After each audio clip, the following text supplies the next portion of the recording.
Hey guys, every day we have unusual guns coming in our door. What a great place to work. But this week we got some really unusual things like this. Why don't you come check it out?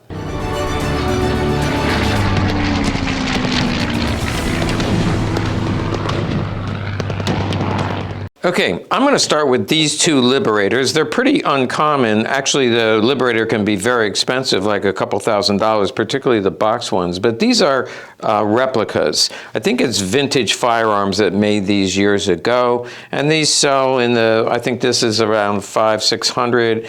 And the box alone is $100. And then the Liberator, this is another $500-600. So this one is intact, so this is an exact replica. You can really tell it's brand new because it's nice and shiny, but it is an exact replica. Here we have dummy rounds. That's how they kept the 45 calibers in there. Those are dummy rounds, keep that in mind.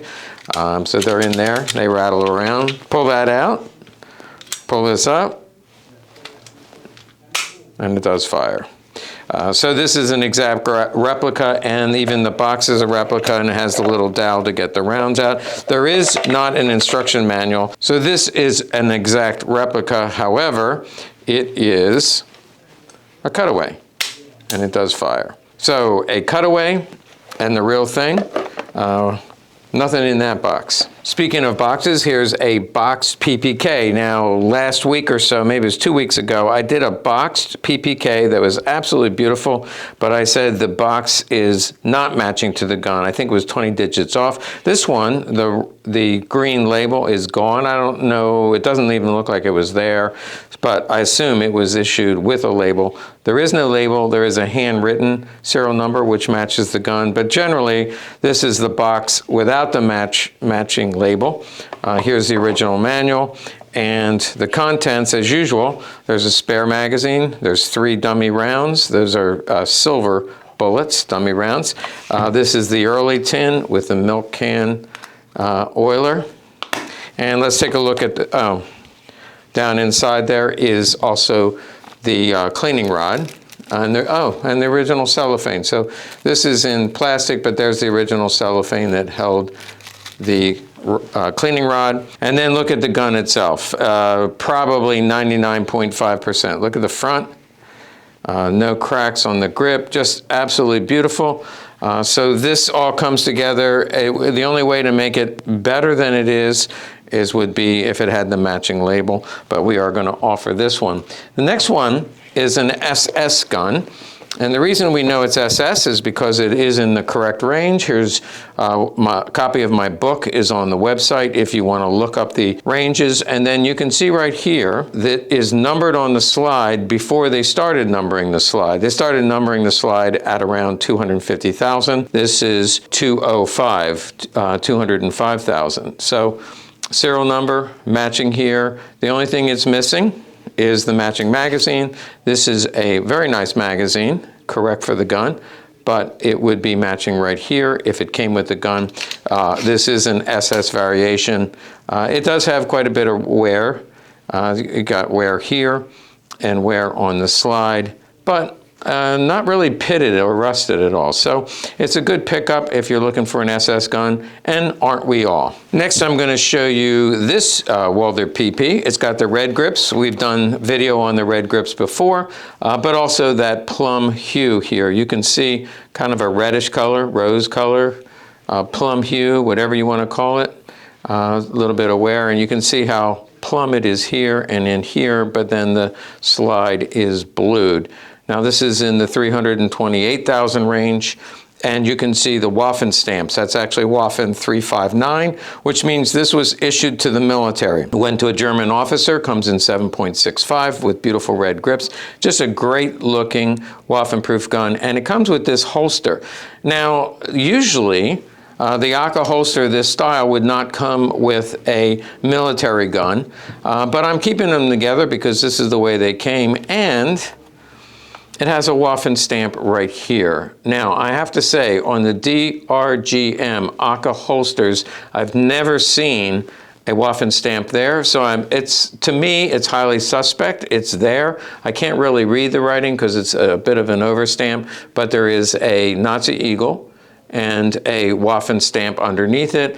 I'm assuming that that was added later, also known as faked. So that stamp, I don't think is original, but I'm keeping them all together, and the holster itself is period correct, beautiful holster. This is dated 1943. This PPK looks like it's just any other PPK except for the grip. I had to throw this out here for you to see because it was left me scratching my head. It almost looks like it's sat in bleach or something because it's a lot more pale than the average grip. There's a standard grip. That's a standard PPK grip. That's the color until they went to gray or black. But if you'll notice, the finger extension matches it. It's kind of cool. Look at that. I just think it's just a cool looking variation. Looks good in the safe, doesn't it? You just put that in there, say, what the heck is it? That is 100% correct. I checked it out. It's not reproduction. This is a correct thin lip. Look at the fire blue here. Again, about a 99% finish. Beautiful gun. This is commercial, did not go to the military. 299 serial range, 299,000 serial range with the Eagle N stamp. So this is a beautiful Walther PPK commercial. Could have been private purchase from an officer, but I just like the grips as they are so unique. And let's compare that to the gray grip. This is a gray grip. Here's the brown. So we got this light brown, and then a grayish color grip. Now the gray grip is on a Waffen stamp. Remember I talked about the one with the plum hue. They had two Waffen stamps. It's Waffen 359. This is the exact same stamp, the same inspector in the Walther factory, but this time it's a PPK that went to a German officer. And the serial range is correct for the gray grip. So right in that transitional 368,000, right in that transitional range, they went from the brown to the black, and right in the middle is when the gray grips are found, and they're fairly rare, so that just enhances the value of this one. They do come with a flat bottom magazine, which is correct, because the military ordered these in crates. They wanted to save money, and they didn't care about your little pinky finger. Okay, this is a beautiful Akka holster as well, with no Waffen stamp, but that's a Akka holster. And this one, I'll just forewarn you, I'm not selling this. I'm just going to show it to you because you can tell me what the heck is it. I do know it's a late war gun. We'll pull it out. It has the wooden grip, which for the PP, they only did the wooden grip with the late war PPs. And this little sawtooth thing, I've seen this before. I don't know what its purpose could be, but I do know this was put together by the GIs. So here is my conjecture. This one is in the 387,000 range, which is right at the end of the war. So April of 1945, April 6th, the GIs come into the factory. There's guns all over the place and gun parts. After they'd been there for about a week or so, and they had a little bit of leave time, they put together, or had the factory workers put together souvenirs for them, and those are called GI mismatches. So the slide at the 258,000 range was made much earlier, I'd say like 41, and this is 1945. And one of the best ways to know that this was still in the factory at the end of the war is there are no firing proofs, which would be here and here. They all would have firing proofs here and here. That's the final inspection before they leave the factory. This never left the factory under legitimate means. It left the factory in the knapsack of a GI. So the wooden grips must have been there. This magazine is a phosphate magazine, so that's late war. See the W? That means unhardened. That's definitely from 1945. But this sawtooth, when I've seen it before, somebody said that was for select fire, but I don't think that's possible. I have no idea why it would be like that, but here's my conclusion. This was all in parts. Somebody grabbed this frame, these grips, this magazine, and this slide, probably said, what the heck is it? And since there was all the guys picking all the best ones, they went ahead and took this one. So I don't know what that's for, but if you've seen it before, let me know. Otherwise, I'm just going to think it's something that was laying in the factory at the end of the war. Unknown reason, a GI put it together and brought it home. And he also picked up this Beautiful holster, which I like a lot, beautiful. And then a spare magazine, which again, phosphated magazine from 1945 with a W on it. Speaking of end of the war pickups, this is the exact same thing, but except it's in the Sauer factory instead of the Walther factory. That's right. This has a serial number, but no proof marks, no logo, no decocker or cocker here. No safety lever, so it's end of the war in 1945. It did receive a serial number here. The slide is mismatched, so the slide, the last three digits are 019. On the inside, it's 010. It comes apart very easily. You can see here, this is blued, magazine is blued. But the rest of the gun is still in the white, never finished. No proof marks in the ejector or on the slide, and no proof marks on the barrel. So this was in the factory at the end of the war, and another example of a GI bring back. These are very rare and very desirable for collectors. Let's go from the end of the war, last ditch, to the very beginning, not of the war, but the very early production. This one is actually reverse serial number, which is indication of an early gun, and it is 761. So this started in the 750,000 range, so this is 1,100 guns into the production in 1929. It has some early features. Those of you who study these will know what I'm saying right away. The rest of you will tune me out. But it has the X grips, which are a little bit short, so you can see right along the top there. It has the extended barrel, slightly extended. It has, if you take the slide off, it has a covered firing pin. It has a 90-degree safety, and it has the large hammer ring. Look at this hammer and look at this hammer. You can see that is a thicker, heavier hammer. This is a thin, larger ring hammer. So these are all early features, and a stone, almost mint. I was going to say stone mint, but I see a little bit of finish wear here. Nothing on the front, nothing on the back. Absolutely stunning. As nice as they come from 1929. Just a beautiful first year of production PP. Now, one more PP that's very interesting. If you look at this, you can see that is oak leaf and acorn, pretty deeply engraved. It's pretty pronounced. You can see it here, Walther banner, logo. This is engraved. The bottom of the magazine is engraved. The other side up, you see this little line right there. This is a Dural frame. I can kind of feel it a little bit, but Dural frame. And from the serial number, it should be Dural. However, the engraving is not factory. So this was done post-factory. I'm not sure who did the engraving. I have seen this gun before, several years ago, and I pronounced it not factory engraved back then.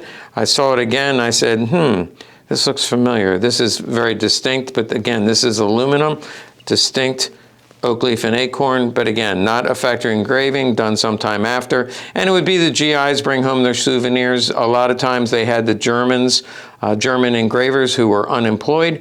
They gave them work to do because they were all sitting around waiting to get transportation back to the United States. And so they would add a little bling to their souvenir. But just beautifully engraved Dural PP, and the date on this one, it's Eagle N, and so it's from about 1940-41. Okay, what I have left is 5 Lugers. First one is an artillery, and these, I hope you're sitting down, take a seat. 1, 2, 3, 4 Krieghoffs I'm going to show you, and there might be something here that would interest you. Now, let's take a look at this artillery Luger first. You can see the extended barrel, which is 8 inches. There's the serial number, and I'll jump to the bottom line, but it's a 1917 artillery Luger, so the end of World War I. A beautiful condition, all original, and I don't know of the last time I had an artillery Luger with a matching magazine. Right here is the matching magazine, matches here, and then of course you will see the serial number under here with halos. So this is a beautiful gun. I'm going to say 96, 97% all matching, including the magazine, something that almost never comes up. I think it's been a couple years since we picked up one with a matching magazine. So some lucky collector out there, probably one of our VIP members, is going to grab this because these are very, very rare. Now let's take a look at 4 Krieghoffs. Okay, so the 4 Krieghoffs, and what's interesting about these is the condition is not that great, I think, on most of these. Usually when you see a Krieghoff, they have very little use. The finishes are absolutely beautiful. Condition is almost always very, very good. These are not that great. So I'm going to start from this end, and you can see, actually this is not too bad, but you can see there's a band of oxidation, probably a little rust that somebody used steel wool and took off. So you can see the barrel has some issues there. Little bit of, well, it's a lot of patina on the back strap. This is the back strap. Front strap, back strap. These have wooden grips, which is correct. These are correct Krieghoff grips. Very hard to find. They're a little bit thicker than a typical Luger. I don't know that you'll be able to see the difference, but this is the typical DWM and Mauser grips. These Krieghoff grips are a little bit thicker, so I can tell right away these are original grips. Certainly as a parts gun or a restoration, somebody might want to think about that. I like just leaving it alone. Here you can see pitting that was cleaned off. And then underneath the barrel has most of the problem areas. See, all in here, it's got some pitting that was somebody steel wooled the pitting off, but it still has some wear issues. Everything seems to be matching except for the magazine. And look at this. The gun is serial number 1152, and this is 1154. So it's only 2 digits off. On the top, you can see it's an S code, and there's the early Krieghoff toggle, which just says Sauer. That is correct for an early variation. This was made in 1936. I believe we have another S code, but let's take a look at this next one, which I think is in even worse shape. Yep. And it is 1937. So this just has a lot of wear. It had some pitting on it again. Somebody cleaned that all off, and we're pricing these accordingly. So usually you can't afford, we can't afford Krieghoffs because they can easily be $10,000 a piece. But in this condition, they're certainly at least half, if not more than half off the price. These are original grips for 1937.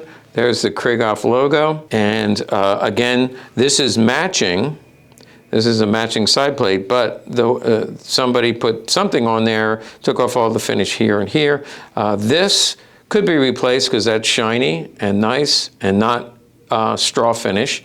But this one could use some restoration work, and maybe somebody out there knows of somebody, or you don't mind having something restored, might be well worth it. Has military stamps here. Everything is correct, and as far as I could see, everything is matching, except for the magazine, which is blank. Blank bottom. Looks actually like it was ground off. So that is not a Krieghoff mag. Everything else is Krieghoff and worthy of restoration. Next, a 1940. Holy smokes, look at that. This is a pretty rare year. I think they only made about 1,000. Krieghoff toggle, 1940. There you can see the military stamps, and in fact, if you're looking at this, you're thinking, this is gorgeous. It really is nice, but this is a restoration. This one needs restoration. This one was restored. I think the magazine is matching. Yes, you can see 11062. Font is a little bit bigger, and so therefore this could have been done as part of the restoration. In other words, this was done later, but that matches 11062. The font is definitely bigger. So I would say this was done later, but everything on this gun matches. Straw parts are beautiful, almost no wear here. This gun ends up being in 99% condition, correct grips.